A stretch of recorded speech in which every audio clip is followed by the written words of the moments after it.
You had Lamar Jackson, number 1 overall. Man, you took a lot of heat when you said that on this show, but you still feel that way. Probably feel even stronger today, don't you? Oh, Chris, you're an idiot, Chris. You're an idiot. The only reason you got this job is because of your dad. Oh, yeah, baby. I took heat for Lamar, Josh Allen, Patrick Mahomes. We going to deliver some heat today on the podcast, and I'm sure I'm going to take lots of heat. You are. On social media. I'm not even looking right now because I don't want to get involved. I think that's the best plan. I think so. For every one or two nice things someone's Right. going to say to you, I love the fact that you had blank first. You're going to have 100 that No call doubt. you some kind of name. So just make a pact with yourself. Yes. For the next 2 months, I'm staying away. I'm going to stay away because I do have a tendency, too, to get emotionally involved on social media. How could you not? And then Pete Dimolitolitis has to, put me back in my place. And and he's great. He's Pete is really my psychologist. He really is. Some of the things he says to me at times make me feel so much better. About yourself. Well, and not even about myself, but just rationalizing the comments that are made that are bad, and just this world we're in right now where, it can be a little disgusting. What's one that's really gotten you? The most recent time you sat down and looked at something, you're like, you know what? I'm going all in here with this person. Well, gosh. This pisses me off. Yes, I've gone, I got into a little spat about Tua stuff here the last week and people attacking me with that, and I made a comment about Mac Jones, and the easy comparison is to compare Mac Jones to Tua. Sure. But people got all personal about it, and then that just bothered me altogether. So I'm excited about this. I'm not one really to change my rankings a whole lot. Last year, I did get a little infatuated with Jordan Love early in the process, and I had him above Tua. I ultimately ended up switching them. Right. I don't think I'm going to have any switching this year. I really, it's been a good 10 days of really me just studying quarterbacks. I feel extremely confident, and I very rarely change my top guys and all of that. I've done it once. Where, Which year? Well, the Lamar Jackson draft. I came out as Lamar Jackson 1, Josh Allen 2. And this is where I'll never fall into this trap ever again, and we'll unveil my rankings here very shortly. I'm Chris Sims. This is Paulie Birdmeister, by the way. But yes, so I had Lamar and Josh Allen, right? And, of course, took a ton of heat, and I ended up moving Lamar and putting Josh Allen 1 and moved Lamar down the list, one, because, hey, you're going to have to play a certain way with Lamar and things like that. But the biggest thing is forget the fan backlash. I got incredible backlash from people in the NFL. Really? Oh, my gosh, incredible. And I just remember the owners meeting that year. I told this story on PFT today where we were out in Arizona, and I had so many GMs, coaches, some other people I respected in the media who were like, really? They kept making these little, passive-aggressive comments. And then I started to go, man, maybe there's something I don't know about the guy or the person or everything like that. So I'm never going to back down anymore. I always do believe that I know a lot more than most of these guys out there.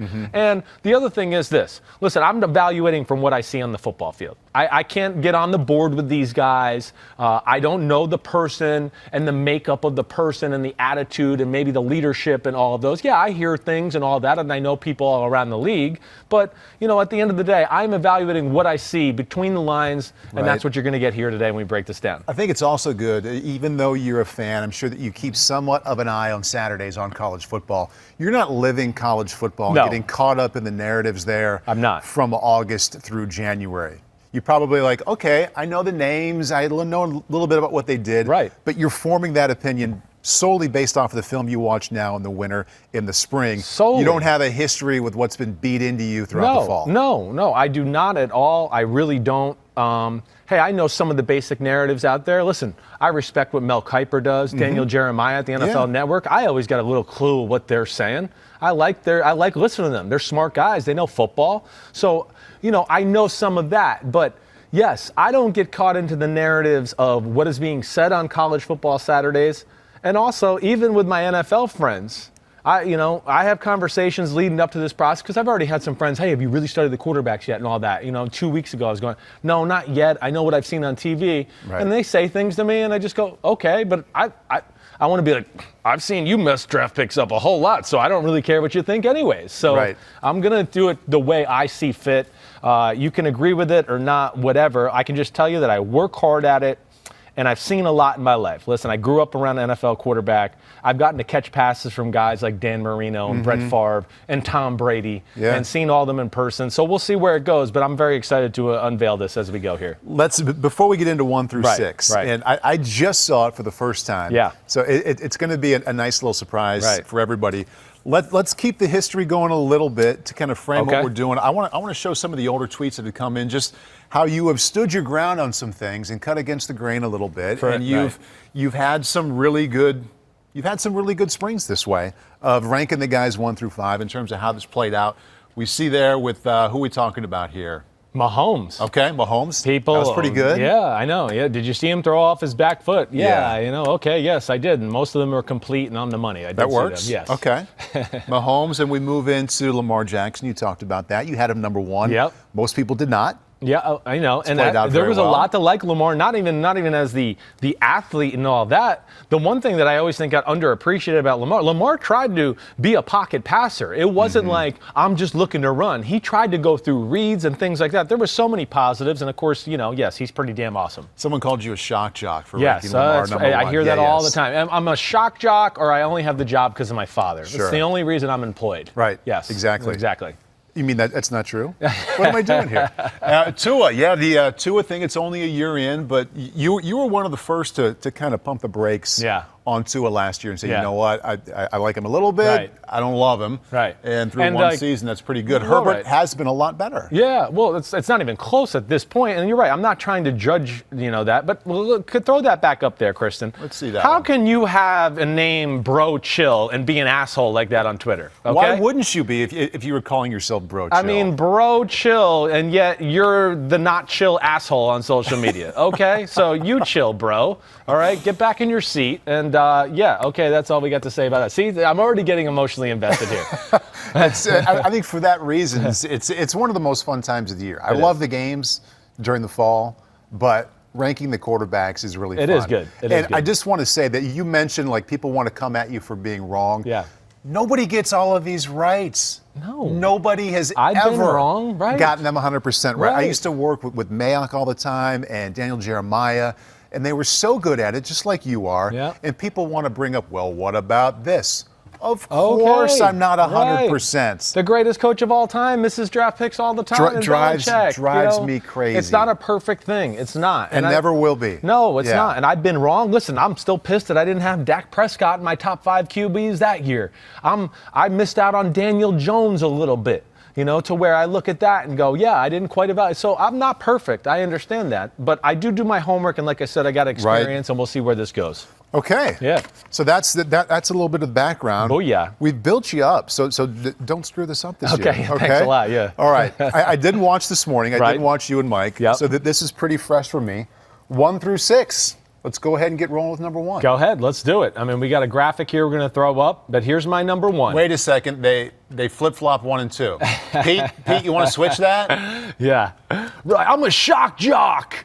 First off. Clickbait. So, yes, if you're listening, we got 1, Zach Wilson. 2, Trevor Lawrence.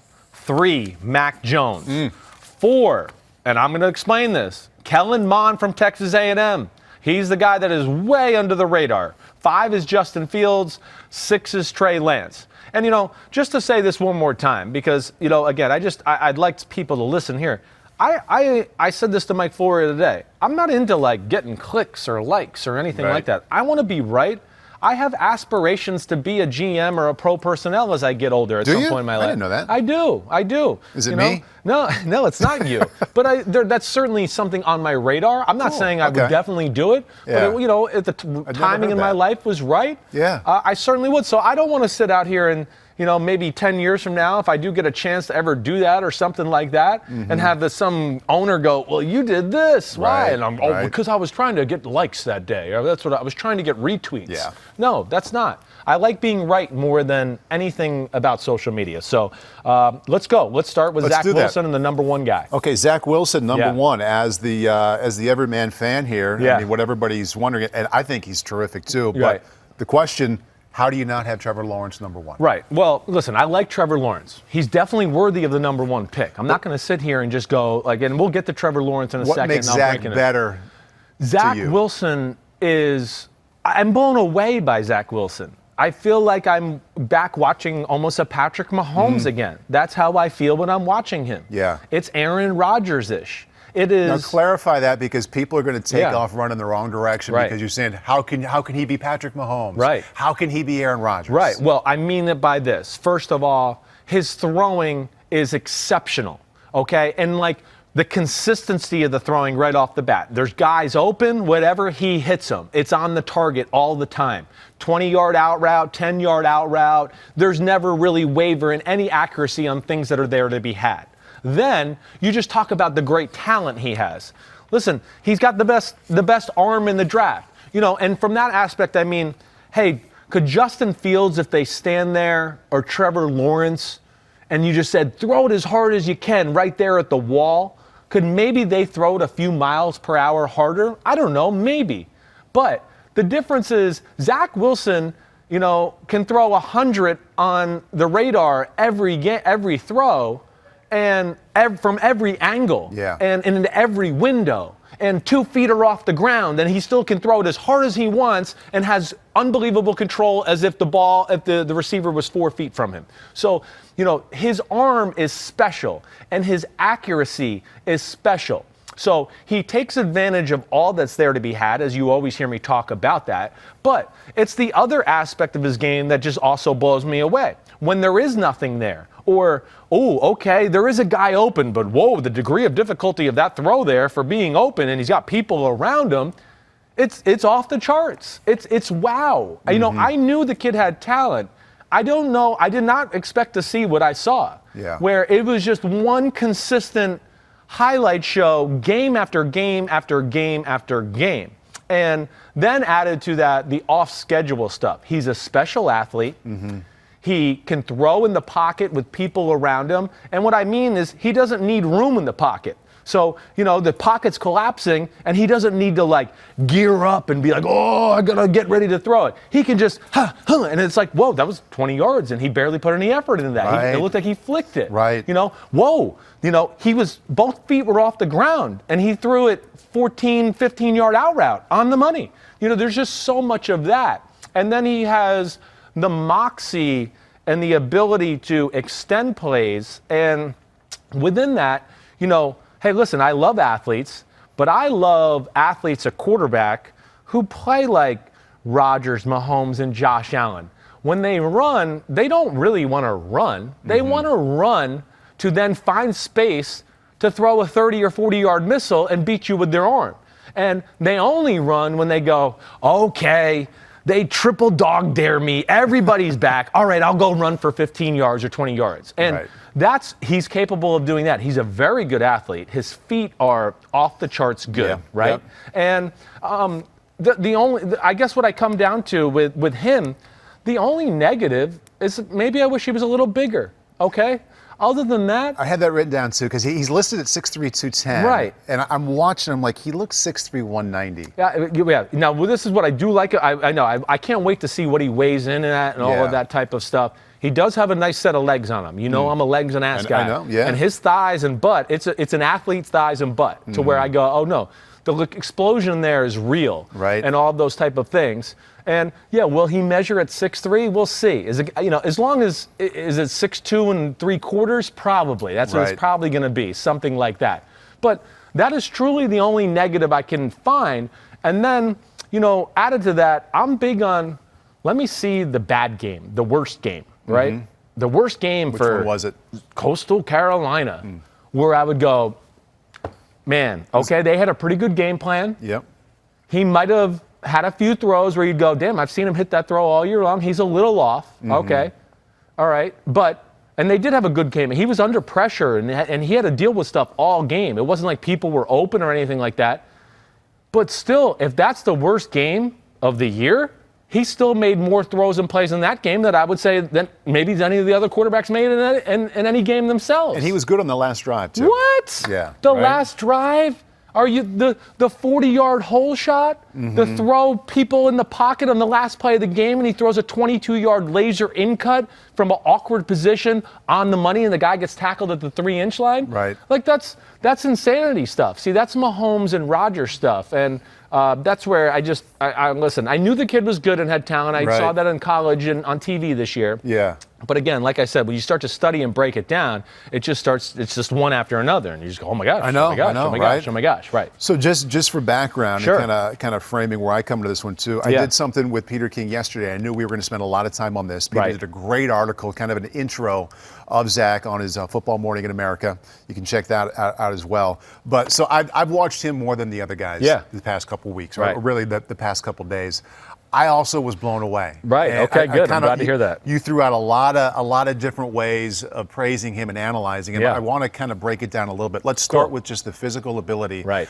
I got the feeling watching him a few games in, same feeling I had last year with Justin Herbert. Yeah. Not in the same kind of raw talent. Right. But if he's throwing a 5-yard stop route in front of him or a 20-yard out route to the other hash, the motion looked the exact same, right? And that's something that we talked about with Herbert last year. No doubt. Is that something that you saw too? Without a doubt. The mechanics are flawless. They're flawless. Now, people, and I'm going to stand up here a little bit. Repeatable, whether he's making an easy throw or a difficult one. Exactly right. And, the mechanics, again, it doesn't always have to be, exactly the same with each quarterback. But, this kid here he's a little bit, and can you tilt that up just a little? He holds the ball right here. And it's loose and relaxed like a Mahomes or Rodgers. But at the base core principles of his mechanics, it's always a great turn of the shoulder, right? No matter what. Oh, my feet are like this because I got pressure. He gets great turn on the shoulder, and then he's the king of across the body with his arm, right? So those things are special about him, and that's why the ball explodes off his hands. The ball spins RPMs. Yeah. I mean, it's like, is that a trick? Did they do something to make it look like that? So he's going to be able to cut it through weather or anything like that, right. Let alone just the sheer power in his arm and his ability to throw the ball 70 yards down the field or make the other awkward throws. And I knew that you were going to like him a lot the more I watched him. I'm surprised you have him number one. Yeah. I didn't think you were going to go there. But the more I watched him, the more I saw, okay, you want to take the ball, get back, step towards your target, follow through. That's great. There's a little bit of that. Yeah. But there's so much of the little hop this way, I'm going to fade back here. I'm going to step this way and throw it that way. I was trying to think of the best comparison to kind of illuminate it. And what I thought of just athletically, really good shortstop. If you're at an MLB game, balls hit to the right, he can run up there and sling it to the first baseman, no problem. Step ahead of the runner. He can be fading back into left field and throw it. He can take a step towards second base and come across this way. And in addition to the traditional throws, there are so many of those where he is the athletic shortstop, moving all over the place, but the ball looks the same, going to the target. Like, you have to sit up at some point and be like, this is even better than I thought it was going to be. Exactly right. And, the things you're saying, again, like these are things you heard on TV this year about Mahomes and his baseball background. And all that. Right. Yeah. It's real, and again, the point you make is really the thing. When things are perfect, like he's going to throw it perfect. It's good. But when things aren't perfect, it's almost perfect every throw too. Yeah. And that's where I just go, holy crapola, Batman. And I know I'm already getting crapped on social media and all of those type of things. I'm sure. Because everybody's been fed Trevor Lawrence for 3 years straight. That's all you got to hear about. What was your biggest point of conviction where you're like, I'm going to do this? I'm going to be the guy that has a number one? Because as I watched every throw of the season, I went, to me, there's distance between 1 and 2 here. I'm sorry. He's clearly number one for me, like clearly. And there is space between him and Trevor Lawrence. And I really like Trevor Lawrence and think he's worthy of the number one pick. I do. But it's just all the plays and everything. And listen, here's the other thing that's going to come up, right? And I'm sure we have a question there. Competition. Yes. Right? 2 things, and that's number one. So the competition. Let me find the competition one. It's from Caleb Baird. Yep. It says, love the pod. How much do you value Zach Wilson who faced lower competition at BYU as opposed to like Justin Fields, who faced better teams, or Trevor Lawrence, Kellen Mond. Throw any of them out there. Yes. Well, listen, I understand that, and you got to take that into account to a degree. But I don't go overboard with that. Listen, again, I'll go like Mahomes in the Big 12. There's not many great NFL defensive players coming out of the Big 12. It'd be hard to name them right now in the NFL. Right. So the competition wasn't that great there either. I know they're household names in Texas and Oklahoma and some of those schools, but I understand that. But here's the other aspect too. Yeah. I would also can say to that, well, how much easier was the game for Trevor Lawrence and Justin Fields? So they got first-round receivers and running backs and everything that can bail them out when they're not quite on hot either. Someone who was playing the other side could also say, but he's also throwing against first-round corners, first-round safeties, facing pass rush from first-round players. Right. Zach Wilson might not have seen that all season. No, maybe not. You're right. But, all right, I'll say this, and especially when it comes to the ACC. The ACC ain't that great this year, okay? I mean, you saw it firsthand. It was Notre Dame and Clemson. Right. North Carolina was pretty good. Clemson didn't even have to play them. Right. And they were solid, okay? But I didn't look at ACC football this year, and especially as I'm going through film, just going, whoa, it's one powerhouse after another. Trevor Lawrence got to be on the better team on the field every game of the year, except for one. But you can see him in the past couple of years against. He's awesome, and we're going to get to him in a second. He's awesome. I don't want to say that. Yeah. But my last thing would be this. Throwing the ball into a tight window or to a guy covered is throwing a ball into, I don't give a damn what level it is, okay? Right. He's going to be able to adjust that, now my receiver runs a little faster and that DB runs a little faster. Yeah. I could go back to Josh Allen again and same things there. Right. And go, I saw plenty to go, he can do it. Now, Josh Allen's big thing, people always made it about the accuracy. Okay, he let it fly at times and things like that. What I would really say, it wasn't Josh Allen's accuracy. He didn't get some of the screens and bull crap throws that Sam Darnold and Baker Mayfield got. That hurt his accuracy. And he was a little too strong in his belief, and I can fit it in there. It was the decisions that led to, you go, well, damn, you can't fit it into a hole this big with three guys around him. It was that was. So I wasn't like, oh, wow, he has no control of the football. No, I just went a little bit like, dude, you can't fit the ball into every keyhole in the world. But so what I'm basically saying is, listen, I take that into account, but I think it's something that's a hair overrated in the big picture of things when you evaluate it. I know an explosive arm and a twitchy athlete when I see it, and this is what this guy is. Don't you think general managers and scouts are going to have to coach against themselves or block this out of their mind that they've always watched a really good quarterback prospect against the Coastal Carolina, against the La Tech, and say, okay, that's good, but I know LSU game is coming. I can watch him against Auburn.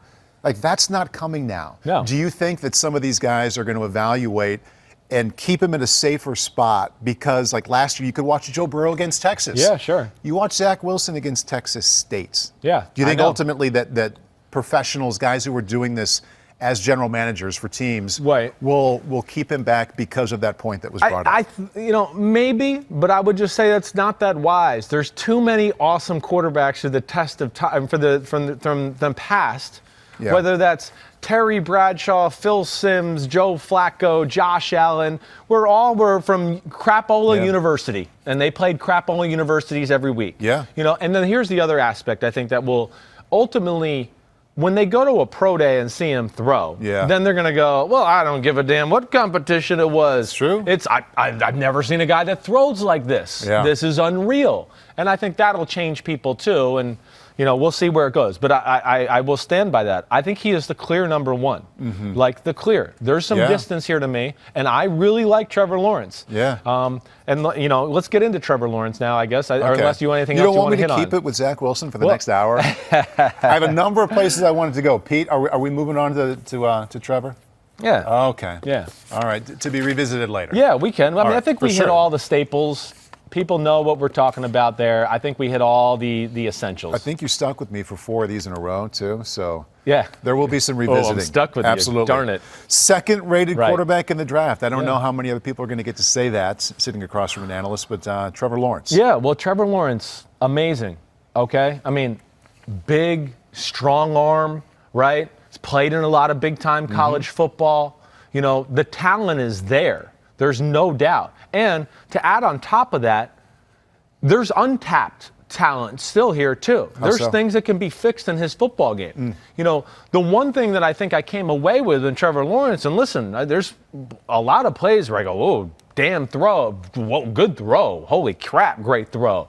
You know, woo, pressure around him. You know, I always say size is a skill. He's got that over Zach Wilson. You know, he can have it, people in his face, and he can throw it over them and do those type of things. Yeah, Zach Wilson, though, with his pressure and stuff, he's going to throw in some weird angle and get it in between. He's not going to be able to do that. So, hey, that's an advantage I would say Trevor Lawrence has over him. Trevor Lawrence's running is special. But when it comes to just pure throwing and even the decision-making, Zach Wilson's offense is pro-ish, and it is the ability to process and go 1 to 2 to 3 and do it seamlessly is really damn good. It's second in this draft, only to one guy, and we're going to get there in a second. Or it's up there with the Joe Burrows of what we saw last year. His ability to process and get to the guy is very impressive. You know, Trevor Lawrence is not quite there yet. It's real good, there's no doubt, but it's a very college-y offense too. And I think with Trevor Lawrence, again, the raw talent is really real. And like he's definitely worthy of the number 1 pick. If Jacksonville wants to pick him number 1, you're not going to sit here and see me go, that's so stupid. That's ridiculous. No, I see it. It's real. But what I'll say to you is he's not as good a thrower as Justin Herbert was last year. Okay? You know, that's a machine. Like Zach Wilson, it's a machine. Joe Burrow, you know, his accuracy and his ability last year to go through reads and all that was a machine. Now, he didn't have the pure arm talent that Trevor Lawrence has. But the one thing that I think jumped out to me, and maybe I didn't even realize when I'm watching it on TV, because it's Clemson and they win and they still put up points and yards and things like that, but there are a number of easy throws delivered to him. Screens, hey, ETN, here's a receiver, screen, all that. And you have to start worrying about that. And then he gets to throw to a lot of wide open people too, okay? And I have no issue with that. But there's also a number of throws where, and this is where I think I was a little like taken back by it, where I just go, that ball's off target. Like he's wide open and he missed it. Now nobody cares because it's Clemson and the next play, there's somebody making a play and they get the first down. So it doesn't get like glorified. But Trevor Lawrence has some inconsistencies in my opinion, in his mechanics and throwing. And Kristen, I'm going to stand up again if you can tilt the camera up for me. But here we go. So there's a few things with him. First off, you know, I love that, you know, Zach Wilson's motion's real tight. This never breaks or anything like that. Trevor Lawrence can let his arm get a little long at times.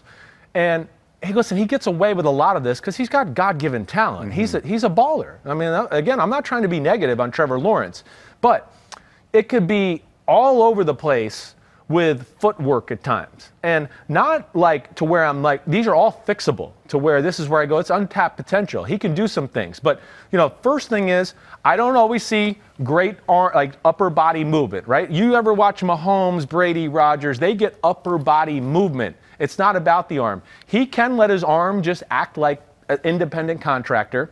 Also, number of throws where it's that, or it's a big stride, and he might complete some of them, but some of them are not complete. And then the quality of the ball is a little compromised at times too. And listen, I'm being picky here. These are number 1 pick kind of guys, so I'm diving in deep.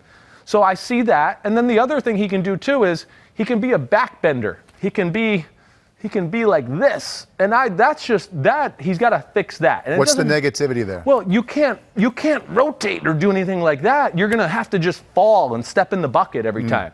You know, I'm trying to throw the ball here, and I'm like this, and I go like this. Like, yeah, you're really talented, and you'll still throw a lot of completions because you got a big hand and a big arm and all of those.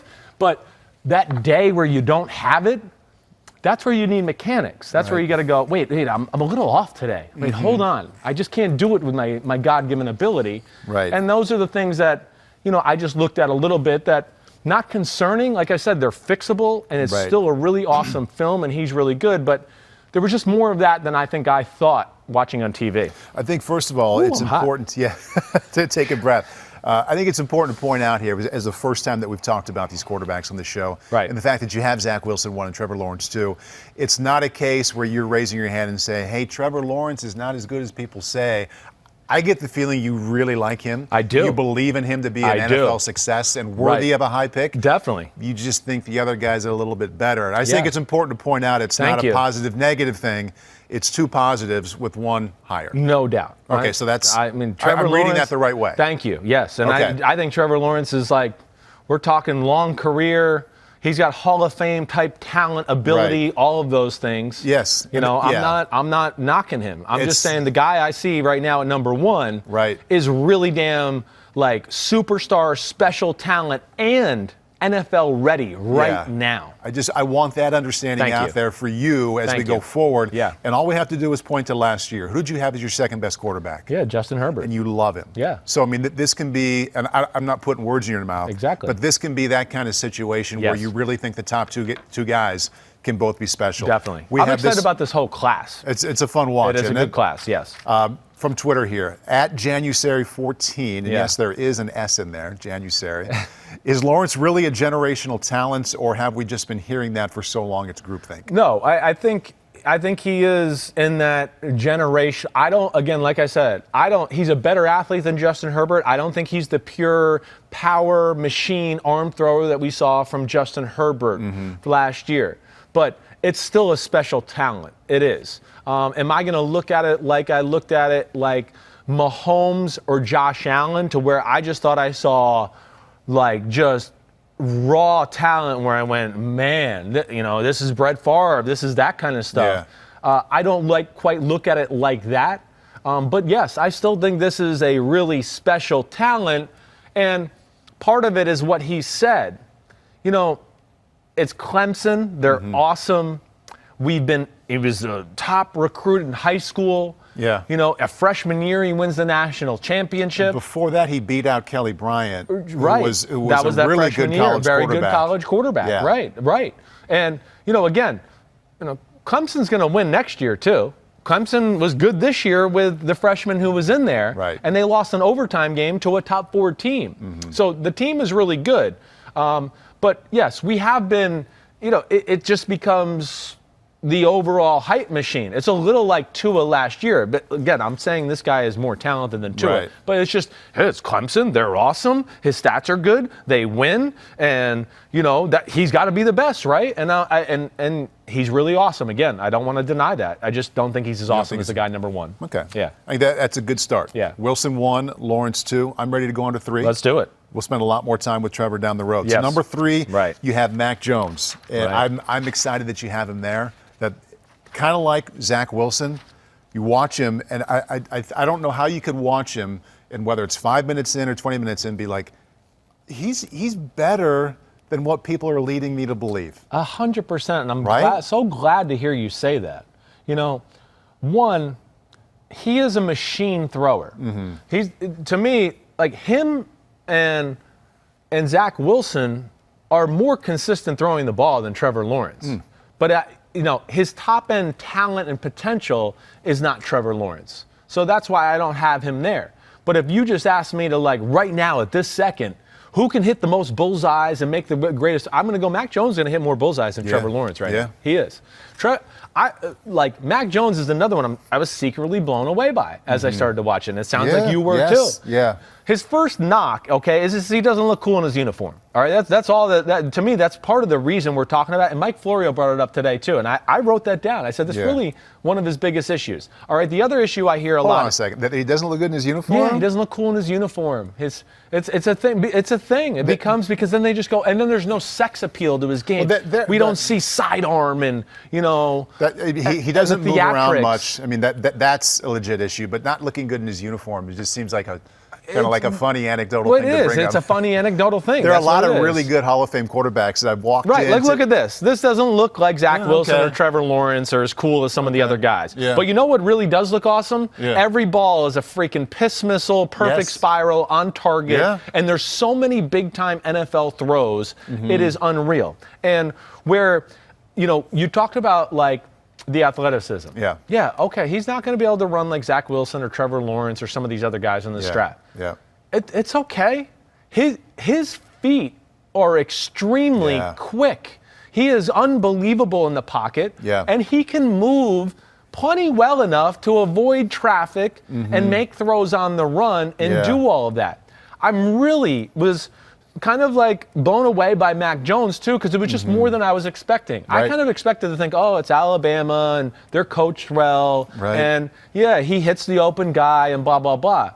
But there is so many throws where guys are covered, and he puts it right in the right spot. It's a 25-yard corner route. Boom, right in the right spot. Oh, it's tight coverage, and he throws a perfect back shoulder because the guy's head's turned and only the receiver could see the ball. Boom, on the money. And then, Kristen, I'd like to stand up one more time again, all right?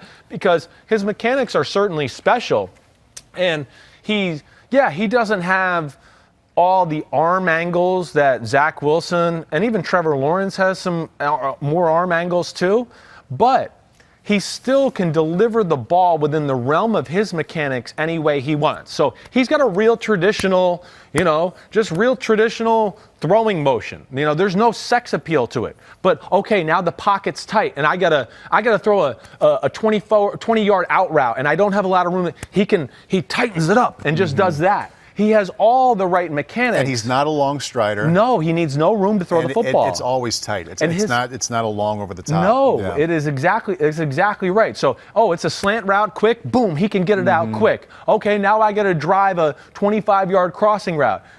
Again, it always looks like the same motion, but you have to slow it down and look, and then, okay, now he digs in there a little bit more for that.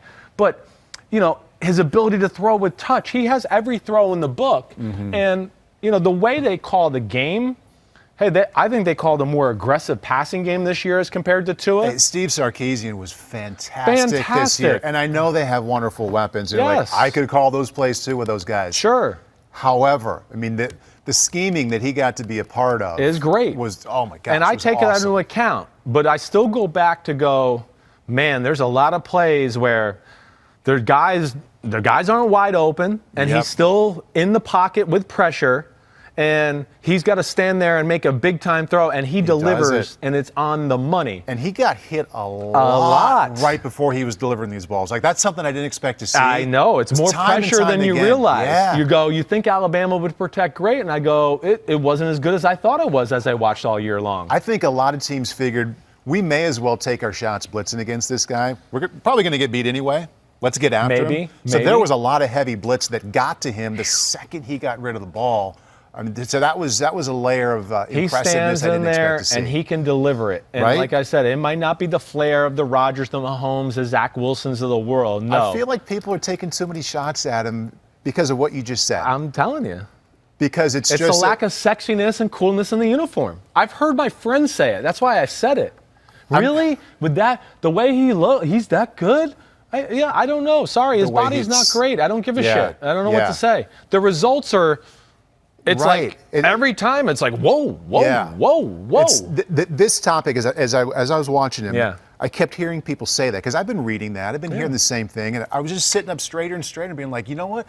These people are wrong for dinging this guy, for saying, he's pretty good. He's just consistent all the time. Do you want somebody who can be awesome or just consistent? And it's I'm like, I need some comparisons here to help make sense of this. You golf much? I know a lot about golf. I don't golf much, but I play with some good golfers. Yeah, if you're playing with somebody who's even when you make the turn, you're like, that's pretty good. God, this is a good golfer. Right. Not making birdies, but he's even. Right. You play 4 rounds with him on the weekend, and he's shooting 71 every single time. Yeah, right. That's a player. And I feel like he's kind of the guy that's. I hear that. Maybe he's not going to go 64. He's hitting 70 almost every damn time. That's a very good analogy. You're exactly right. Thank you. Yes. And I also get a little bit of the feeling he's not. I thought Burrow was better last year. Yeah. But one of the things that stuck out about Burrow was man, how many times in a row has he gone to the right place? Thank you. That's where I'm going to go next, right? Has he gone to that's a tough coverage, but he put it in the right spot where it was supposed to be. And Mac Jones is doing that all the time, too. He's the quickest decision maker I've ever seen. He's right on with Joe Burrow, who I said last year, I've never seen anybody process things as quickly and just go 1 to 2, and he's barely looking at 3, and he's already going I'm throwing it. He's only open by 4 inches, but I'm going to hit it. I got him. And to me, that's where he is special. His ability to read the field, process the information, and it's a little bit of the reverse of what we've talked about as some of these other guys. The hype's never been there for him. Right. So this is a hard one for people to buy into. They're just like, what? He wasn't the number one quarterback in the country. I don't think he was coming out of high school. And I didn't hear hype about him coming up the ranks. And, all the hype of Tua in front of him. I think all those things have hurt Mac Jones. But what I'm sitting here and telling you is going, he's a top 10 pick. There's no doubt in my mind. I said that yesterday, and after I thought about it, I'm like, maybe I shouldn't have gone there. No, you said right. He is a top 10 pick. And I can look at a lot of guys that were drafted in the top 10 and go, are you kidding me? Mac Jones is better than this guy. Jones, his arm is better than Joe Burrow's last year, in my opinion. It is better. Now, he's not the athlete and the playmaker. Right. Burrow was special. Like you talked about, hey, Mac Jones had all those plays under pressure and still delivered the ball. Joe Burrow, for the national championship winning team last year, it was pitiful protection. He made more freaking plays sliding and moving and getting out of the way of people. I mean, he's the slipperiest bastard I've ever seen as far as that's concerned. And we saw that in the NFL this year. So, Mac Jones, machine. People got to stop hating on him, okay? And I will say to Mac Jones, let's find a different way to wear the uniform this year. Let's do something else. Maybe take away the half sleeve. Maybe wear some cooler cleats and sock look and do that. And that might get people to buy into you a little bit more. Funny. A couple of things to bring up. At JSally1054, and I know the answer to this question. You've kind of been talking about it the last 10 minutes, but it's so out there as the overriding thought. I think I need to ask it as a representation. Is Mac Jones a legit first rounder, or is he more of a round 2 project? No, legit.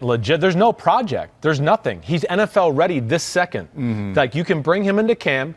I keep looking at the Carolina Panthers at number 8, right? Because I think, Trevor Lawrence and Zach Wilson are going to be gone by the time 8 comes. Easily. But you got Joe Brady, who came from LSU. And I go, well, why wouldn't this guy fit in that offense? He's Joe Burrow-ish, we just talked about. There is no project. He's ready this moment. Do you think he'll be there at 8? I don't know. He might not be. It's going to be dependent on, I don't know, what the Philadelphia Eagles are going to do at 6, and there's some other teams there. But you're right. I could see him going. I'm not even worried about who's picking where yet and all that. But he is a top 10 pick. There is no project. He's polished, and he's got more physical ability than people are giving him credit for. Right. I agree. So Notre Dame played them in the it was the Rose Bowl in Dallas this year. It's confusing. And anytime there's a top-notch quarterback playing, I always try to get down to the field and see him, because you understand very well that there's some things you see from the field that you can't see from the stands. So I got down there next to him, and that was the start of it for me. Like, this guy's a lot better than what people are giving him credit for. His command of the ball, where he wants it to go, the RPMs it has in the time it gets out of his hand to there. That was my first time I was like, okay, I'm not buying into this stuff everybody else is saying. This is a legit first-round talent. The pure throwing is better than Trevor Lawrence, like I said. The absolute overall talent is not as good. And of course, again, there's untapped potential with Trevor Lawrence. But I think if you put them on the field together right now, like you said, and it was 7-on-7 or throwing routes out air, you would just go, oh my gosh, does he ever not throw a spiral? I know. Does the ball never not hit the guy right underneath the chin and that?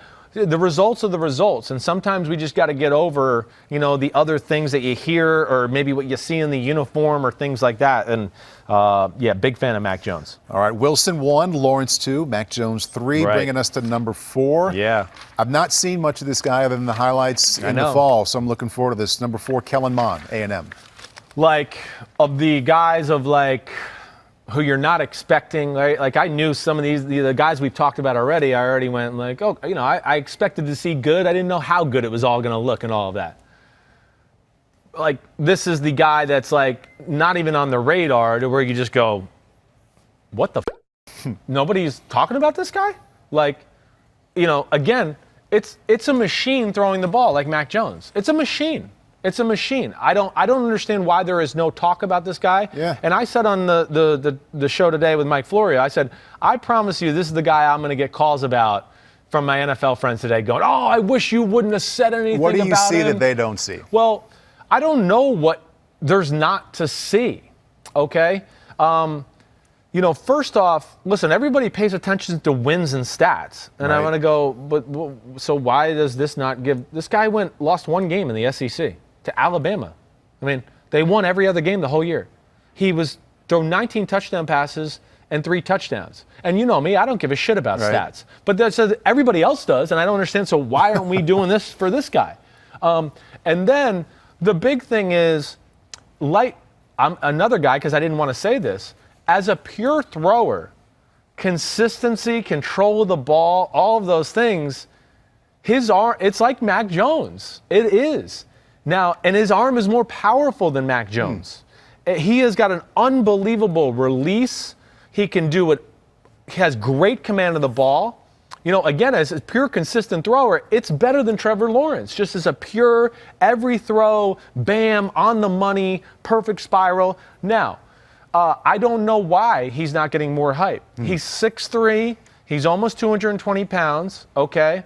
And I just challenge anybody to go out there and watch this film and just go, well, tell me what the issue is. And I know what some people are going to, because I always watch the worst games for everybody. I always go. And the LSU game, there was some issues there. First off, I wanted to say, Jimbo Fisher's offense is not like, I'm not like, oh, wow, this is it's good, don't get me wrong. But there is some predictability to it. I see it on film, and I see defenses see it. Because I see defenses where I go, I've seen this team against this other quarterback, and they didn't do this. This game, they're doubling this guy, and it's like they knew where the ball was going to go. But he never loses control of the ball. It's a very explosive arm. He's a little robotic, if you want to get into the negatives, okay? And Kristen, I'm going to stand up one more time. A lot of standing today. I know, but I got it with these guys. But he's, from a delivery standpoint and things, he almost reminds me of Colin Kaepernick, all right, with the way he does it. But he's more of a complete thrower than Kaepernick was coming out. But I mean that just because of the way he stands, that he holds the ball real up here and tight, right? I wish he would relax and just let it go a little bit like a Zach Wilson. I mean, because, but still, the way he keeps it here, the mechanics are perfect every time. And like a Mac Jones, it doesn't matter what the throw is, he is within the realm of his mechanics. Oh, I got to throw a fade. Boom. Oh, perfect touch. It's he shortens his arm. Oh, okay. It's an in cut, and I got pressure around me. He's always legs are in the perfect spot, and he just boom, and it's boom. I mean, every time it's on the screws. Every throw. It's very hard to find negative moments about him. Let alone, to me, the talent pops off the screen. The only negative I can really even say about Kellen Mond was where I'd go, I wish he would just play a little bit more backyard football. He's a phenomenal athlete, but he tries to sit in there in the pocket, and he goes through reads, and he's a good processor of information. And listen, somebody go out there and watch the Alabama game, the Florida game, even the North Carolina game and the bowl game. Just tell me when he misses a throw or does anything. He throws it great on the run. He needs, like Mac Jones and Wilson, he needs no space around him to create power, to throw in cuts. He throws it into tight windows. The command of the football is phenomenal. Wow. I mean, he's a top 20 pick for me. I was going to say, is he like a top half of the first round kind of He's pick? right in that range, right. The only thing is can he loosen up a little bit? And can some of the guys we're about to talk to obviously I have Field and Trey Lance behind him, right? That problem of I wish he would play a little backyard football more and not be so stiff, but it's textbook perfect form. It's textbook. It really is.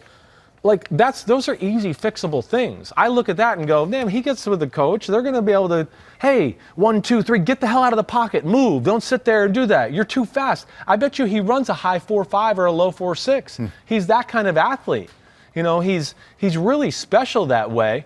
And, to me, this is the guy that's totally been flying under the radar. And really, there's not, you heard my negatives. That's all I got about him, I think you're cut against the grain with Zach Wilson being ahead of Lawrence is probably going to get more play. But Kellen Mond ahead of Fields, ahead of Lance, may be right there in terms of how often I know. How rare it is. So which move was more difficult for you? That one. Which one? That one right there, the Kellen Mond. Putting Mond ahead of those two guys? Zach Wilson, I watched Trevor Lawrence first. Yeah. I got done with Zach Wilson and went, he's better. Yeah. There's no doubt about it. And I did this all, studied, Pete could tell you. Yep. And then I went back after just a day or two off of it. Yeah. And went, I'm going to rewatch them all again. And I came away again and just went, well, no, Zach Wilson's definitely better. I mean, whoa, he wins. He's the winner, chicken dinner. That's not changing. Mond, hey, yeah, I guess I had a fight of the narratives and Justin Fields, and he's this big-time player. And I like Justin Fields and Trey Lance. You're going to hear there's a lot of elite traits to like about these guys. Like I said, I like this group. It's special. There's a lot of elite traits from all of them. But it came back to the thing I just said right there. Decision-making, the consistency and control and power and the way he spins the ball, it's like what you saw with Mac Jones in person. Yeah. It's every ball is perfect. Every ball is bam. He doesn't need space to throw it.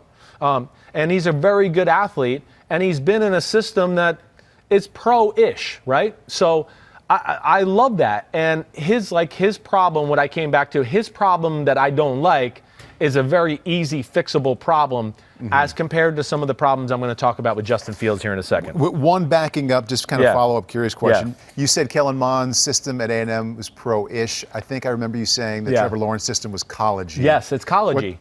What's the difference there? Well, it's a lot of just like, screen to the receiver, screen to the screever, an RPO. Oh, okay. Hey, it's a fade down the sideline. Okay, I did a little play action fake, and it's just a bomb down the middle, where you get to see Kellen Mond go like, okay, out route, oh, crossing route, oh, in cut. Okay, 1, 2, 3. You get to see way more of that. And Clemson, because of their talent and how they can force you into like, oh, we got to stop that. They're smart, and they can just game plan easy stuff off of it, too. And Trevor Lawrence takes advantage of it and throws great. I'm not trying to say away that, but that's what I mean by college-y offense. That's good. If that makes he sense. Could also hand it off to ETN, which wasn't a bad Well, you're right. idea, too. No doubt about it. No doubt about it. Okay, so 1 through 4, Wilson, Lawrence, Jones, and Mond. Yep. Bringing us to Justin Fields at 5. Right. Justin Fields, I think the first thing I would say, and let me just flip to my pages here. I got more notes on Justin Fields than anybody in here. Okay. Because there's things I like. He's got elite traits. He's got elite, arm strength, pure power in his arm. Yep. I mean, it's powerful. I mean, he can throw a ball 70-yard post route, and you just go, holy crap, that's great. So is that number 1 for him? The arm? The arm, no. I think the number one thing I would look at is he's built like Cam Newton, except he's 2 inches shorter. Yeah. And he's special that way. And I'll also say his running is better than I think I realized just, watching college football over the last few years. That was the one thing as I kept watching every game, I just went, damn, he's a little more elusive and faster than I gave him credit for. And he is a guy that you could pull a guard and he could run behind it and you can go, he can take on a linebacker. There's no problem. He's bigger than the linebacker. There is raw ability there. There's no doubt about that. The arm is big time when he pieces it together. And that's the problem I had, when he pieces it together. Inconsistency? Very, very inconsistent that way. Again, I hope I've hit the positives. I love the size. There's a presence on the field. The athleticism's really good. He throws it good on the run, but not great. Okay, because it's still, again, it goes back to some of the technique issues, and there's inconsistency. He just tries to do it with pure talent sometimes. And then I think on top of that, a lot of wide open throws. And he's right now at this point of his life, he's a one-read thrower. It's the first guy's open, okay, great, I'll throw it. Ooh, the first guy's not open, I'm not sure what he's going to do after that. There's a little too much of that, okay? So and not to that, again, I don't go like, oh, that's it. He's number 5. That's it. He's not great. No. But that is a big deal. It is a big deal. You're right. I want to see, but that can be coachable too. And hey, Whitson, when you're playing at Ohio State and you're used to the damn guy you're throwing to, he's always open. Sometimes you just go, wait, he's open every time I do this. Hold on, what's going on here? And he can fall into that trap, let alone, as we always talk about with great athletic quarterbacks sometimes, it's the get out of jail free card too. Okay, he's not open. My whole life I've been able to now just run around and I'm gifted that way and I can make things happen. But I think here's the other thing that concerns me. When it gets bad throwing, it gets real bad. And when people are covered, unlike a Kellen Mond, this is what I love about Kellen Mond. His worst game was the LSU game. He never compounded mistakes. Like, he took care of the football. He was still like, okay, fine, it's going to be a rough day. It ain't going to be pretty. There was some drop passes. It's LSU. There's talent. And he was capable in those situations of managing the game and still letting Texas A&M win the game, even though their offense and him might have not been on their best day, right? Justin Fields, there's a lot of plays where I go, whoa, don't do that. Whoa, that's decision or accuracy? Decision more than not when that first guy wasn't open. And if he was playing a defense that, okay, they could cover you, just go, oh, no, don't do that. Or, that's just reckless. And then I can get into the accuracy thing. And there's a lot of technique issues that he has. He's a little of a project as far as throwing the football. Go ahead. I want to hear this because I have a big technique thing that I've noticed with him that bothers me. So go ahead. Go ahead. I'm going to say it first. You're first. You brought it up now. Go ahead. So Long strider. Long strider. Starts narrow, goes wide. Wilson doesn't do it. Jones doesn't do it. Trevor Lawrence does a little every now and then, but it's not as much, right? And the only reason I recognize it because I was terrible at it. It was one of the things that I couldn't fix, and I know that it affected my accuracy inconsistently. No doubt. And I see it from him all the time. You're kind of getting good, okay? Don't steal my job, all right? But here, Kristen, I'm going to stand up again. There's two things. I'm going to hit on that in 1 second. The other thing is, the arm can be. Again, I use the phrase as an independent contractor. It can be too floppy and all arm to where I'm going to stand up where, he can just be locked right here. He doesn't move anything. And it's all this, right? It's all this. It's just that again, okay, there might be some games where you just go, yeah, he's throwing rifles today. But then that's not a technique. So now that day you don't have it, and there's some games this year where he doesn't have it, and the ball flutters, and there's, easy completions, and you're like, that guy couldn't get his hand on the ball. The ball went literally 5 feet over, and it was a 6-yard shallow cross, or the guy was on the sidelines at 10 yards, and the guy has a 40-inch vertical, and he couldn't touch the ball. Right. There's too much of that. So there's not enough of, again, like we've talked about with all these guys that can really spin it and be consistent. There's no putting it all together with their body. And what you just said scared the hell out of me. And when you look at the Northwestern game, the Alabama game, I know people are going to look at the Clemson game and go, well, he was awesome in that game. There's still a number of throws in that game where I go, no, the quarterback, I'd be pissed if the quarterback in Ramapo High School missed those throws. Yeah. I know he's got the deep post and all of that, and he throws a rifle that's not even the greatest decision for like a little curl route to the tight end in the end zone, where so I know there's some highlight plays there, but I also go, man, there's a few short throws and shallow crosses where if he just puts it anywhere here, the guy's going to run for a 50-yard touchdown. Or, even a go route where I'm into this too. It's a go route. The guy should catch it and just walk in the end zone. Right. And they got to stop and they fall down, or it's over here and they fall down. So there's yards left on the field. And to your point, there's just too many moving parts at times. That's what, go back to golf. The guy that reaches back and does this, yeah, he might hit a 350 down the middle. But I guarantee you're going to play a few rounds with him where he does that and you're going to go, well, yeah, you hit it 280 and we're 3 holes over now. It's over there on that fairway. Right. And that's where it becomes a baseball pitcher at times. And you're exactly right with the foot thing. That really scared me. There's too many of the feet are like this and we're throwing like that. Yep. Nobody does that. Nobody in the NFL throws the ball or is in the league doing that consistently and making that work. No, that's not going to happen. Yeah. Really good quarterbacks are always here. They're here. Drew Brees, Rodgers, Mahomes, Brady, Josh Allen, they're here. And then it's boom, and it's boom, like that. It can't be and all of that. You're not going to be able to piece it together all the time. Yeah. So that scares me. It's such a concerted effort for these guys. And like Brady's been doing it for a while. You can tell he spends so much time in the offseason, way back in his career, telling himself, when I get to the top of my drop, my left foot is going to stay wide. I'm not going to get narrow and then go wide. I'm just going to stay wide. Yes. About Zach Wilson, it looked to me like he'd been kind of working the same way, that it was very much an effort to be like, okay, I'm going to get to my ready point, and I'm going to be wide because I don't want to start narrow and get wide. Don't want to get narrow, right. Another thing go ahead. that worried me about Justin Fields, going back to some of the things I've learned from your dad, throwing with him, and from listening to you the past couple of years. Right. So the long stride thing is bad for balance. You've talked a lot about how you like quarterbacks to be a little bit down here because it's easier to control consistently. Right. I feel like Fields is a little bit up top. It can get up top, right. And when you go up top, the ball has to come back like that. That leaves a lot of play. A lot of play up in there to lose it on an intermediate throw where you don't if you're down here. He is a bad short ball thrower.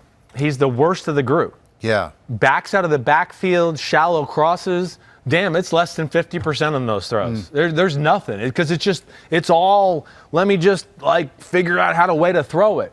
And let me just say, his decision making, I believe, as I watched too, was affected by, he knew like, oh, I don't like to throw this route. I'm not consistent. I don't want to throw it. Let me look for something else or let me run. And that bothered me too. But you're exactly right. Listen, again, you mentioned the names. When you talk about Brady, Rodgers, Mahomes, Josh Allen, Zach Wilson, it's not like this. Their arms doesn't do this and go to here. No, I hate that. You're not going to be good that way. You're not. The good ones are, and we've seen Brady warms up like this, doing like this cross thing. I can't remember if he goes that, but it's a cross, and it stays in this slot the whole time. It's over here. And yes, there's too much arm movement, body movement from Justin Fields, and that's what worries me. Right. Now, there's raw physical talent and ability. Quite a bit of it. And I can just hear people out there, and it's a legitimate pushback, and part of what I feel like what I need to do sitting in this chair. Yeah. He had maybe the best quarterback performance of the season in the college football playoff. I know. Again, it was against Clemson. Clemson, yeah. He was phenomenal. He makes some big-time throws. There's no doubt. Yeah. There's no doubt. But like I said, even the quality of the ball and some of the throws that were missing in that game, I know. But I still go, damn, I don't like that he missed that and missed it by that much. That bothers me. His best thing is, and his mechanics are best when he launches it. When he throws it deep and you give him opportunities to that, he pieces it together. He then gets into like turning his shoulder and doing those things because now I can't throw it 60 yards just doing that, right? He can't do it just, I'm going to cock my arm and throw it. So now all of a sudden he realizes like, whoa, I got to get my legs in this. And if he could learn how to throw 10-yard curl routes and 20-yard in cuts. Because that's the NFL right there. That's the NFL. That's the majority of his throws. The teams that I said this morning, I'll say it again. Who were the final four quarterbacks in the NFL playoffs this year? Let's run through it. We have Brady. So in the Super Bowl, he was against, why am I drawing a blank Mahomes. Here? Okay, Mahomes. Josh Allen and Aaron Rodgers. Okay, there you go. The game is still about getting in the pocket and making big-time throws. Yeah. You're not going to be able to run around and do all of that stuff against the best defenses in football when it comes playoff times and doing those things.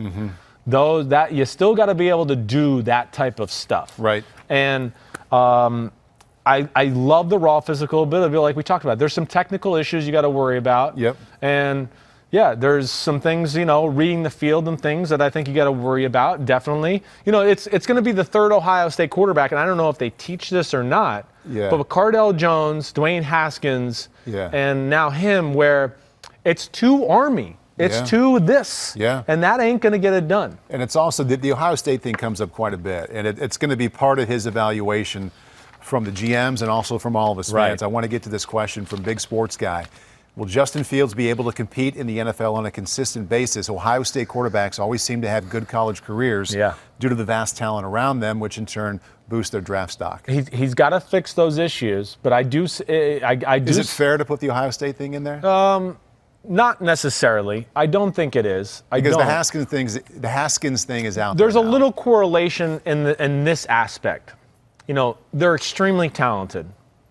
I don't think there's any knowledge of blitz. That is another thing I wrote in my notes. I don't think there's any knowledge of like, I'm hot off this guy. There's too many plays where I go, he's sitting there and he's got no idea that, there's two guys off the edge that are free. Now, he might make the miss, or then he recognizes they get close and he might get the ball out of his hands and do things like that. But there was lack of recognition there. Hey, they're talented. They make the game easy for the quarterback, which I like, and all of those things. But that leads to, yes, not necessarily realisticness in the NFL. So that's where he's a little raw. So he's going to have to get with a guy, and this is where personal workouts and knowing a guy is going to come be important for a guy like this. Yeah. Is it in him to work at it? Is he that kind of guy that recognizes his flaws? And at the pro day, what's it look like? Has he fixed some of these issues already? And as we go through the pro day, like to me, that would be a guy where I'd go, if I'm working him out, you're not getting out of there with 40 or 50 throws. We're going to see 150 throws. I'm going to see if you fall apart and revert back to what the issues I saw. Right. And I think that would be a big part of it. And that's where it's going to be really important for this guy. And this is my own question before we get on to the next guy. You see him as a first-round pick? I do. I think he's a first-round talent. He's an elite. He has elite traits. But I think he's got to go to a place where, one, you're either going to have to say, okay, we're going to play him as a rookie, and we're going to have to play a certain way at first. We're going to have to use the threat of his running and things like that to get defenses to respect that, and now we can make easy throws for him and do all that, and we'll let him develop as a passer as we go. Or two, go to a place like the Pittsburgh Steelers and you get to be behind Big Ben, and let's just work on this guy. Let's have a year where this guy can work and just work on being a quarterback, that kind of thing. That to me is what he is. He's a little bit of a raw project, and I wouldn't expect him to come in next year in the NFL and be throwing lasers and picking defenses apart quite yet. But even though you see some of the things that concern you, back half of the first round, if somebody takes him there, you're going to be at home thinking, I like that. I guess. I do. I think there is that raw talent for him. And Trey Lance is, I feel the same way too. Trey Lance will hit here in a second. And he's the one coming up. Pete, one more time, buddy.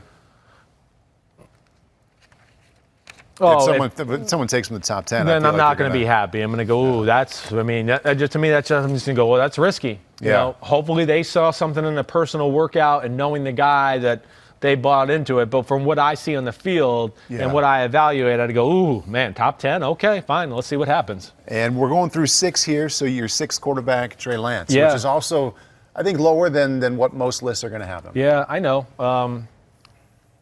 Again, like the raw talent. I do. He has more consistency in his mechanics than Justin Fields. Really, as a thrower, I think I like him better than Justin Fields. The biggest thing and the biggest negative with Trey Lance right off the bat is just he hasn't played enough.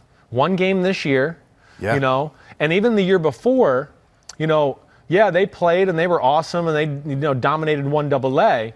It's not a lot of throws. I mean, it's a lot of deep throws. Like, hey, that's a nice post route. That's a nice push route. It's a lot of that kind of stuff. And it's a lot of, again, what I would say one read throws where I'd go, hey, they've game planned it. They run the ball well. And they've told him, hey, come out of play action and we've got this and throw that 50-yard laser down the middle and we'll have him open. And he'll hit it, definitely. But yeah, it's a lot of that. You don't get to see progression reads or picking people apart from the pocket and doing that. And again, he's a phenomenal runner. Yeah. He might be he's probably the best, most gifted runner of the group. Now, he doesn't have the size and power Fields has, but man, it's pretty damn good. Yeah. It is like a lot of it. It is a lot of acceleration. Like this acceleration is real. I mean, his highlight tape is kind of like you're just getting to know him. You're like, highlights, okay, 10 minutes. Most of it is running. A really good deep route, or he runs by or over everybody. No doubt. You get to that point, you're like, okay, can I see him fit in an in route? Yeah. Can I see him get to the third level and kind of put it over there, 10 yards downfield? That's going to be his issue, I think. As people dive in more and more, they're just going to go, man, he just hasn't thrown enough. He hasn't played enough. I don't get to see enough evidence to go, oh, I can buy into him being a top 15 or top 20 pick. So as Big Snow asks, so how hard is it to properly evaluate Trey Lance when he played one game this year against inferior opposition? Yeah, and the one game this year was not impressive. No. He threw the ball actually in that game as bad as I've seen him throw the ball. So but I go back to the year before, of course, and I've watched just about every throw. And I didn't really see him throw the ball that poorly that year before. in any game as compared to that one game we saw this year. And you know what? I'm going to give a little of a free pass. It's a weird year with COVID and everything like that. And you're playing quarterback, and it's hard to get in rhythm. And all of a sudden now we're playing in a game and all those type of things. Think about all the things he's trying to prove, and he knows what's at stake. No doubt. Yeah. The arm is explosive, okay? And Kristen, I'd like to stand up one more time for the last time today. And like the way he keeps his body in position and things like that, I like it better than Justin Fields. You know, he doesn't get into long striding. He keeps his feet underneath him all the time in the spots that we talked about. It's always like this, right? He even gets a little sway with the shoulder, a little rhythm, where he kind of does this and gets ready to throw. I have no problem with that. I like that. You know, you watch Aaron Rodgers, he'll throw a ball and he'll drop back and go like that, right? He'll do that. He'll go, I'm going to create that opposite, and I'm going to throw a rifle so hard. Well, Lance does that, but there's one little difference, and I'd like to see him tweak this, and I think it's easy. He does this, but then he tries to come and he goes over the top. And I want to see this and come around. That's what I want to see. I don't want to see over the top. That to me is, again, like you're talking about with like it gets into this motion a little bit. Yeah. But he controls the ball better than Justin Fields and more consistently. It's lack of throws, lack of playing, and all of those type of things to where I don't know if he goes in the first round because of that. Right. I think he might be a guy where a team feels good and goes, you know what, we'll take a shot on him in the second round. Yeah. And, you know, he's got talent, and we gotta get him reps. We gotta get him reading the field and going through progressions, and we just gotta get him more throws. I mean, he has some games where he drops back and only throws the ball in like the teens. Right. Where you just go, he threw the ball 16 times in this game in 2021? What, or 2020 or 19, whatever the year that was. A while ago. And that to me is a real thing, and that's going to scare NFL teams from that standpoint.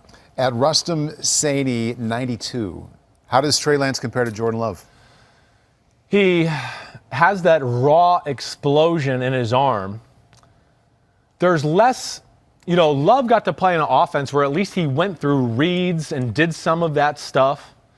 And, man, I mean, Love, when he pieced it together, you'd go, woo, man, that was an awesome throw. But I'll say this, I actually think this guy might be a little more consistent. Love, as I dove into it more and more last year, there was just too many games where I just went, okay, great throw. But now it's been 5 throws in a row where the ball has just exploded on him, like exploded in a bad way, like it's a wobbler, and it wasn't that impressive. As I went through Trey Lance, you know, in that 2019 season, I really didn't see that. I did not. You know, I saw some missed throws here and there, but again, it was within the realm of those mechanics that I talked about. And the ball does come out of his hand clean a lot, like perfect spirals. I mean, most throws, it really does. It's very few. You know, like I said, the one game in 2020 was really the worst game I saw him throw the ball other than that. So they're both raw talents. Yeah. And they're similar body style. Yeah. Lance is a more athletic runner and, you know, just hasn't played as much as Love. But I do think he actually is probably a hair more consistent throwing the ball. Yeah. The one question I'm having as I'm listening to you, and maybe some people out there are having the same one, why don't you have him ahead of Justin Fields? I gave Fields the advantage of because he's played more and he's played in a lot of different situations, and there's going to be some value to that. Let alone, I do think his size and running is going to immediately translate to the NFL. Trey Lance, you're going to be able to do some things, but he's not like a big, thick frame to where I go, you're not going to run like pulling guard and let him do that type of stuff. But again, if you wanted to play Trey Lance early, I think you're going to have to play a certain way at first as he develops into a better passer and starts to pick you apart that way. His lack of experience, I think it's a legit concern. It doesn't seem like a Chris Sims kind of concern because you trust your eyes with the talent. I know. Whether the guy's played one game or 10. It's not my Whether he's thrown 1 pick or 30 picks. I hear John Gruden in my head. That's where I'm going. Like that reason to me, I'm like, that would worry me too. But seeing it through the lens that I think you picture quarterbacks, like it's not a Chris kind of thing. I don't get in in love with that stuff unless to me it's so apparent. And this one is that apparent to where I just go, man, they've run the ball 20 times in a row now. Yeah. Okay, now he got to throw a middle post down the middle. Okay, great. Yeah. You know, just even the way they called the games as far as the passes and everything like that, to me, just reading between the tea leaves and all of that. Yeah. Okay, that's a Simsism, reading between the lines. I see. But reading, like, I don't know if they necessarily trusted him to just throw the ball 30 times a game either. Yeah. That's what I'm basically saying. So, yeah, that's that. So let's make up a little back half of the first round scenario. Let's Yeah. say your top four guys, Wilson, Lawrence, Jones, and Mond are off the board. Yep. We're in the 20s, mid to late 20s. Team is going to take a quarterback, and it's down between these two. It's between Fields, it's between Lance. Is the biggest reason to take Fields that he played more games last year? That's going to be why those guys get paid a ton of money. And to me, that's, again, where it's going to get a little bit into the personal aspect of the workouts, the person, Harder to get to type know of them this things. year, too. It is. It's harder to get to know them. But I think just from the way I look at it, and all was even, I would trust the guy that played a little bit more and played in some big-time games and understands pressure of situations. And still, again, I know I'm picky and all of that. There's still a lot of good on Justin Fields. You're still going to be able to look at certain games and go, well, he's got it this game. Yeah. Look at it. This one rifle and this great throws. Ooh, man, it looks good. Right. It's just like I said, some of those other games and moments where it would scare the crap out of me. That's 6 guys. Woo! Let's flash them up there one more time. Yeah. The 1 through 6, it was a fun start there, starting out with Zach Wilson. I'm out of breath. Right? I almost sweat. You almost got sweaty a couple I know. times. So we have, Chris has Wilson 1, Lawrence 2, Jones 3, Mond 4, Fields 5, and Lance 6. And if you've been with us the whole time, this isn't just a preliminary. I think this is my 1 through 6. No. You're not expecting any kind of change I'm here. sold on 1 through 4. I think I might be able to help flip you on the 5 and 6. Might be a Maybe. little personal project. Maybe. Listen, it's really close. Like I said, that was the one I really picked up. But I'll just say this. I got Zach Wilson number 1, and he's number 1. Yep. He's on a tier to me by himself.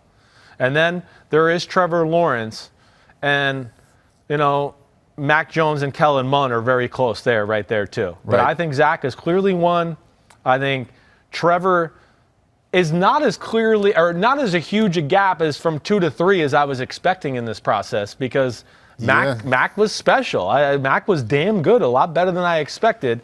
But Trevor Lawrence is my number 2. My 1, 2, 3, and 4 are not changing. Gonna change. And they're not. Okay, so let's take a look at this graphic. Second quarterback to be drafted, provided by Sportsbook. It's Wilson. Points bet by Sportsbook. Yes, Pete? PointsBet Sportsbook. There we go. Thank you, guys, No very problem. much. So Zach Wilson is, according to them, going to be the second one. I want to ask this question, though. This is a good question. I already know what you're going to ask. All right? You got a feeling? Yeah, I have a feeling. You think any chance the Jaguars take Zach Wilson over Trevor Lawrence? Urban Meyer has got the kahunas and the guts to do something like that as a human being. Yeah. I do think that. Yeah. I think if you made me bet money, I would go, no, they're going to pick Trevor Lawrence 1. Listen, Right. there's more that goes into this. You've heard me. I think Zach Wilson's the best quarterback in the NFL draft. You're not going to hear me change. It is written in stone. That's it.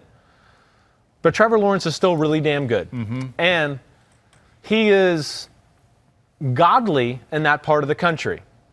He grew up in Georgia. He was the number 1 recruit. It's South Carolina, Clemson, right? He is, and of course, he's got like a Tua or some of those other guys. It's like a cult-like following a little bit. It's like, oh my God, Don't you think Urban took the job too? Part of the reason he took it is because he knew he could take Trevor Lawrence. I would think so.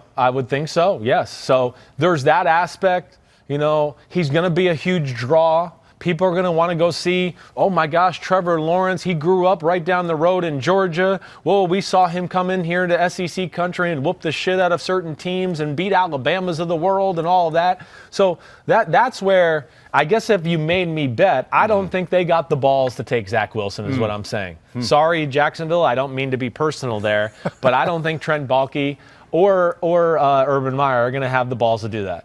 Okay, 2021 class in perspective. These are some good questions. At David Grundy, where does last year's class rank with this year's class? Does Burrow or Herbert make it in the top 2? I'm going to say would Burrow or Herbert make it in the top 2? How about Tua? Okay, so I would probably. No, this is tough. I honestly, I would go out of these guys. I would go Zach Wilson 1 out of all of them. Ahead of Burrow? Yes, I would. Wow. Yeah. I mean, again, listen, I'm amazed by what and I'm Herbert. saying. I am. I mean, if we're trying to go from last year, and I already told you, I like Herbert better than I did Trevor Lawrence this year. Yep. I do. Trevor Lawrence has the advantage of being a little more athletic, certainly, like a better scrambler, better runner. But Justin Herbert's throwing, and as was verified this season, is off the charts. And that's what I saw on film last year. Mm-hmm. It's off the charts. It's never a missed throw, really. I mean, all of that. So I would say that, yeah, it would probably be Zach. And I'm going back into my last year's rankings, right? Yeah. I know, like, Burrow's got a hurt knee now, so I'm definitely taking Herbert over that right at this second. Right. But yeah, I think it would be. We don't want to bury the lead, though. You have Wilson ahead of both of them. I do. Okay. Wilson's ahead of both of them. I'm blown away by Wilson. I see superstar in Zach Wilson. I really do. He would be the main guy. At Vish Kumar and the class itself is way better. And the whole class. The whole class is these top guys. Yes. I like Mac Jones better than Tua. Yeah. I do. I think I made that pretty clear. Yeah. And I got a lot of hate on social media about that last week. Like, why are you bringing Tua into this? Because they were both quarterbacks from Alabama. Yeah. It's a very easy comparison to make. It's impossible That guy was the 6th pick of the draft, and I think this guy is better. Mm-hmm. So, yes, like, get over it. Right. I mean, I'm just so sick of it. And I'm not going to lie. I like Kellen Mond better than Tua. So there we go. So this whole class of potential first-rounders you like quite a bit better than last year's. Yeah, I do. Even though you brought up some questions about Fields and Lance, they didn't feel like the kind of red flags you were raising like you did about Tua last year. Well, I think there's more raw ability and, there's more untapped potential, I think, with those guys. But they can't play the position quite as clean as Tua did and do those things. As much as Tua still went through reads and it was a pretty accurate thrower.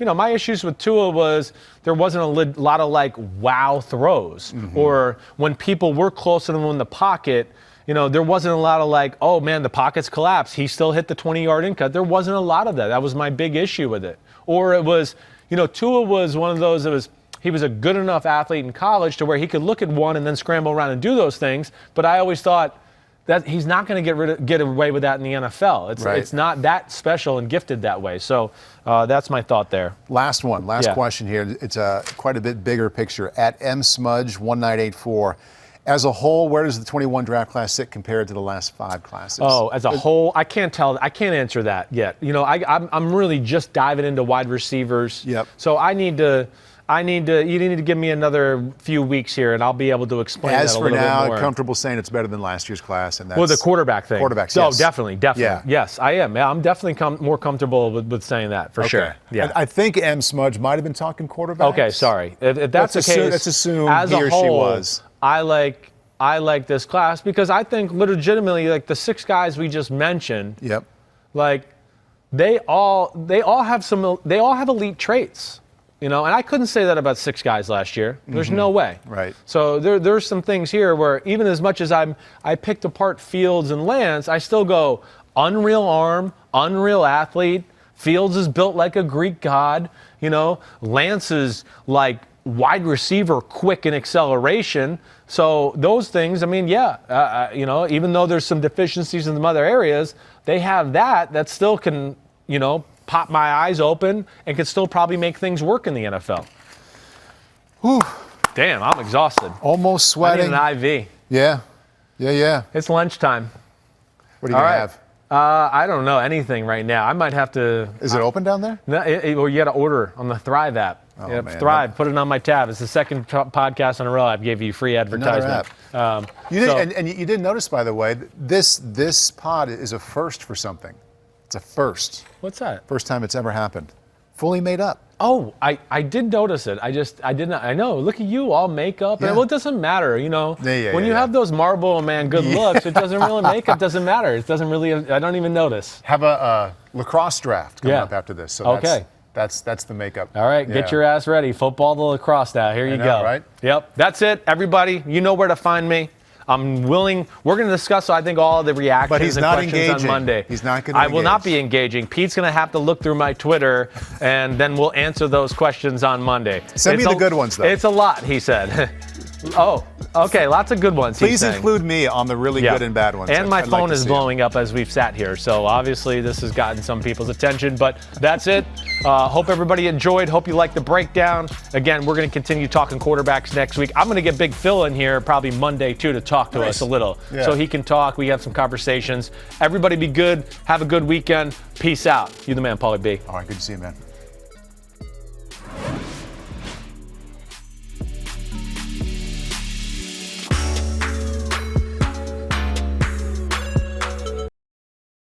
Hi, I'm Mike Tirico, and thanks for watching.